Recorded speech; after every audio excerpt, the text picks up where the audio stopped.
Hindi ako magpupunas ng bintana.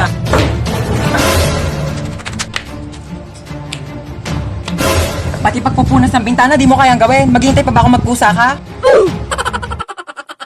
Uy, happy birthday ulit ha. Grabe na busog ako sa handa nyo. Busog na busog ako sa Shanghai na tinipid sa giniling. Mars, nagdala pala ako ng plastic. Pakibalot na lang ng minuto tsaka ng lechon. Thank you. Bayad po. Doon lang po sa may kalye di malinis-linisan. Oh my gosh, ang daming miss call ni Mama. Oh my gosh. Tulong.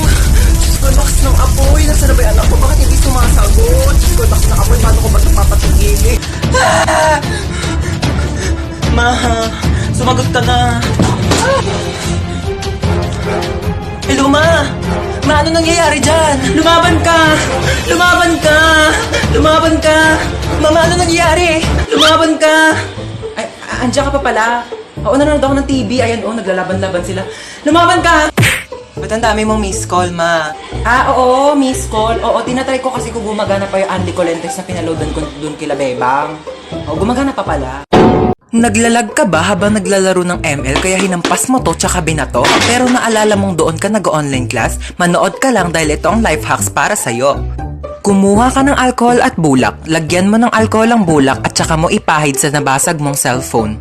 Kumuha ka ng plastic at tsaka mo i-shoot dito ang nabasag mong cellphone. Tupiin mo lang ang plastic kagaya ng ganito. At tsaka kumuha ka ng bigas, kagaya nito, at isawsaw mo dito, ilubog mo ang nabasag mong cellphone at maghintay ka for 15 minutes. After 15 minutes, maaari mo nang tanggalin ang binabad mong cellphone sa bigas. At tsaran! Ano pa bang inaasahan mo? Sinira mo na yung cellphone mo. Kaya mas lalo mo pa itong sirain, batuhin mo at daganan mo. At ayan, humanda ka ng masermonan ng nanay mo dahil wala ka ng cellphone. ML now, drop out sa online class later with matching sampal ni Mother. Hold up to, bigay mo sa akin cellphone mo. Amin na sabi. Te, seryoso ka? Di keypad? Wala nang nagamit yan, te. 2020 na. Ano ba yan? Vivo Y11 touchscreen. Sa'yo na lang. iPhone 11 Pro Max, gusto mo? Gusto mo pala ko lang sa itong keypad mo. Ito talaga, napaka-arte. Gamitin mo na yan. Pati nga wallet mo. Tignan. Binching ko. Ano mabibili mo dito? Isang butil ng bigas? 1,000. Lagyan natin sa wallet mo. Para naman kapag may nang-hold up sa'yo, may mapakita ka namang pera. Pati nga bag mo. Tignan mo, walang laman. Buti na lang may laptop ako dito. Sa'yo na lang. Para naman may magamit ka pang online class. At saka, kita mo yung bahay na yon? At yung susi ng bahay nila, doon ka na tumira. Huwag ka magpasalamat sa akin, nakaw ko lang din lahat yan. Hi guys! So ayun, lalayas na po ako dito sa bahay namin. Nagka-problema po kasi kanina. Meron kasing spaghetti sa lamesa namin. Pinaiwan lang pala yun ng kapitbahay namin. Tapos, nung babalikan na nung may-ari, wala na doon yung spaghetti sa lamesa. Tapos ako yung sinisisi nila, kinain ko daw yung spaghetti. Sabi ko, bakit ko kakainin yung spaghetti na yun? Hindi naman ako mahilig doon. Ma'am, sinapatawag po kayo sa guidance. Tatanggalan na daw po kayo ng trabaho. Nag-aaway-aaway na po kasi mga grade 1 doon. Nagsasaksakan ng lapis. Wala daw po kasi nagbabantay na teacher. Bilisan niyo, wala ng ulo yung isa. Aray! Ba't naman nananakit? Oo, alam kong kidnap to, kaya nga sumama ako kasi ayoko na sa bahay. Ay! Oh my gosh, bestie, nakidnap ka din? Oh my God! Lo, bakit nandito ka? Kinidnap nyo rin to? Anong makukuha nyo dyan? Wala namang utak yan. Lo, kala mo siya may atay eh. Inenta mo na nga yung atay mo para makapunta ka sa concert ni Billie Eilish eh. Tapos na nandun ka na, sabi mo, Billy Crawford, I love you! Ano ka, nasa Showtime? Bakit nandyan yung crush ko? Kinidnap nyo rin yan? Anong makukuha nyo dyan? Wala namang puso yan. Hindi yan marunong mag-crush ba? Shh! Huwag nga kayong maingay. Ala, hindi ko pala nadala yung tupis ko. Baka magpa-pool party. Lo, di ka kasama. Mangingitim yung tubig sa dami ng libag mo. Mag-business na lang tayo doon. Magbenta tayo ng liver aid para healthy yung mga atay bago ibenta ng mga sindikato. Manahimik na kayo kung gusto niyo pang mabuhay. Naku kuya, mamamatay na rin ako sa lakas ng putok ng katabi ko. Magpabango ka nga. Takas na tayo. Ayoko, baka magising pa yan, lagot tayo. O sige, maiwan ka dito. Wait lang, sige na nga. Nakakatakot naman dito, ang dilim. Nahiya naman yung kilikili mo, te. Mas madilim pa nga dyan eh, tara na. Hold up to.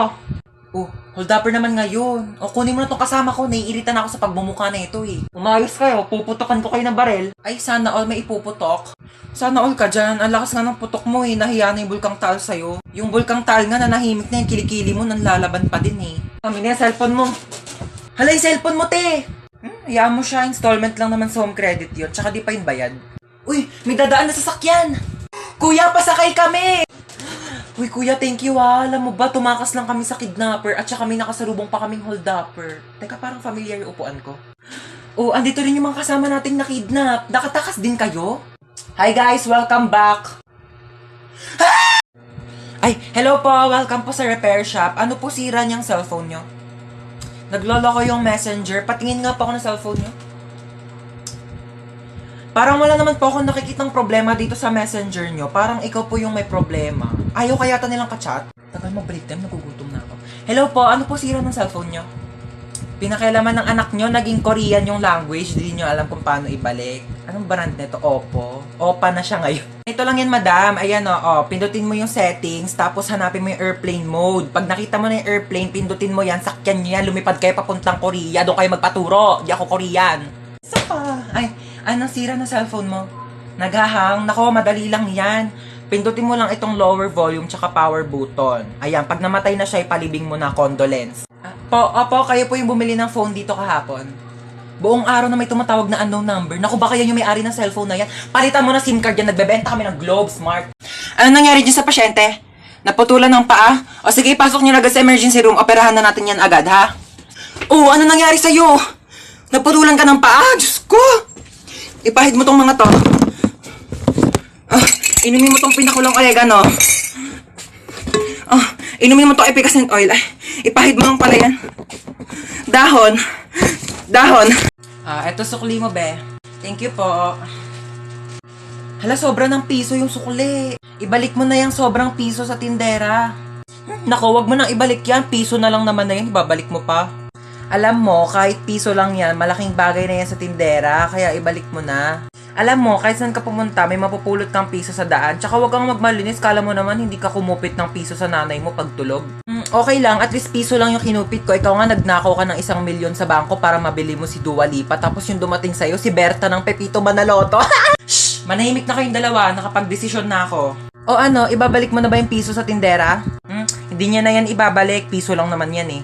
Tao po, ate. Ay, ba't bumalik ka? Kulang pa po ng 1,000 yung sinukli nyo. Hoy, mamamalengke ako. Bantayan mo tong kapatid mo ah. Ano ba yan? Ang kulit-kulit niyan eh. Sige na nga, bilisan mo ah. Psst. Sabi ko, psst. Bingi ka ba?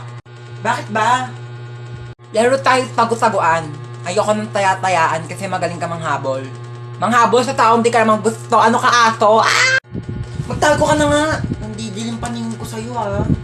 Sige.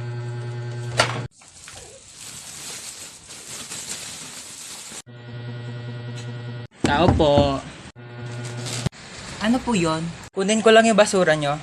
Sige po. Eto po, medyo mabigat. Ang bigat nga. Salamat. Kuya.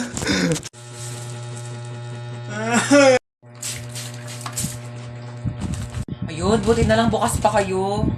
Ay, hindi po. Nagliligpit na po ako kasi magsasara na kami within 5. Meron kayong pizza dito? Malamang pizza shop to. Magsasara na po kami maya-maya, kaya nga po nagliligpit na ako. Tsaka wala na rin po kasi kaming paninda. Ba't nakalagay doon 9 PM pa yung closing nyo? Gusto nyo subuko kayo sa manager nyo, ayaw nyo mag-entertain ng customer. 9 PM nga closing namin, kaya nga nagliligpit na kami. 9 PM closing nyo. 8:59 pa lang. Customer is always right. Sige, pero wala na kaming mainit na pizza kasi nilagay na namin sa ref kasi nga pauwi na nga kami. So yung customer yung mag-a-adjust, papakainin mo ko ng tira-tira. Lutuan mo ko ng bagong pizza, gusto ko yung mainit. Ngayon na. Ito na po yung pizza nyo. Ba't walang drinks? Di ba matik na yun? Di ba kayo tinuruan ng manager nyo? Siyempre pag may solid, may liquid. Gusto mo gawin kitang gas para kompleto na solid liquid gas, papakulan kitang gas na mag-evaporate ka. Hoy, magpaliwanag ka nga sa akin. Tumawag yung teacher mo, nasa-cellphone ka daw habang nasa klase. Sinong ka-text mo? Seryoso ka? Tinatanong pa ba yan? Ano, magpapalusot ka na naman? Huling-huli ka na nga? Eh malamang text ka ng text sa akin habang nasa school ako, tapos pag di kita re-replyan, tatadtarin mo ko ng call.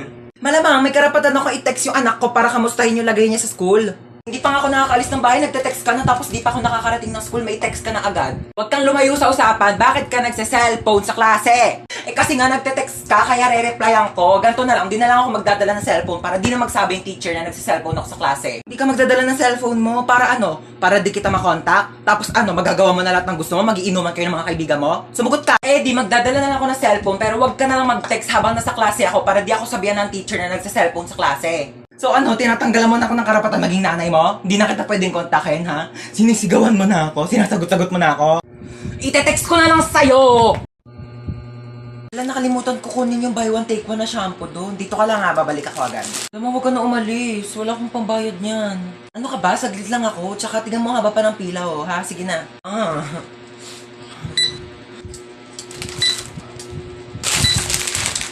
$175 ba lahat? Next! Ano?